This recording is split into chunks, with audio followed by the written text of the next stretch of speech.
When working in Force.com, you're going to hear the term organization, or org, a lot. So what is an organization? From a business perspective, an organization is that unit that is licensed. In other words, you have to have a user license for each user on an organization. From a software perspective, an organization is a unit of isolation. The idea of isolation is fundamental in computer science. We're all familiar with the idea of process isolation. Any multitasking operating system, such as Windows and Linux, provides isolation between processes so that each process cannot interfere with the others. .NET developers are also familiar with the idea of app domain isolation, where multiple applications can coexist within the same process and not interfere with each other. This is commonly used, for example, in IIS, where a single web service process can handle multiple requests, multiple applications at once. In Force.com, you have isolation by organization. Each organization on the multi-tenanted cloud has its own database objects, its own configuration, its own information, and all of the applications within an organization can share that data and can access that data. So in fact, on Force.com, the organization is the fundamental unit of isolation. As software developers, we usually think about isolation in terms of access to memory by applications. But on Force.com, it's a lot more than that.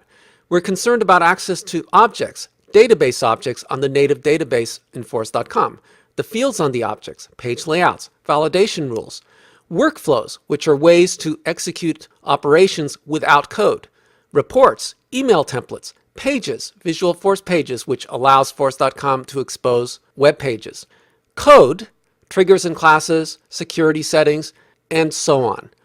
All of this data that defines an organization is visible to all of the applications in an org, and it comprises what we call the metadata of an organization. Metadata is a term we're going to use a lot when talking about Force.com.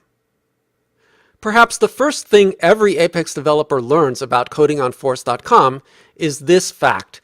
You can never edit code on a production org. You can only deploy it from a development org or a sandbox org, and you can only do so if you have sufficient unit test coverage to cover 75% of the code. As a result, Force.com is probably the only platform where every piece of code in production has unit tests. Some of them are even good.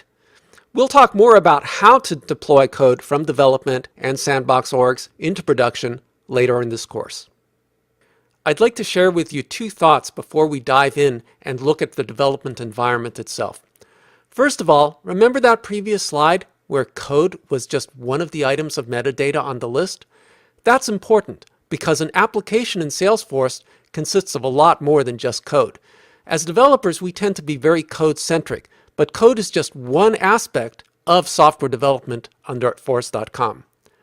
Second, you may have noticed that I only talk about Force.com. What about Salesforce? Well, it turns out that Salesforce is just another application that runs on the Force.com platform. True, it's the biggest application, it's a native application, and it's the most popular application, but it is still just an application on Force.com. And because every application in an organization has access to the same data, when you write an application for Force.com, you could write it just for Force.com, or you could write it specifically as an add-in to the Salesforce application.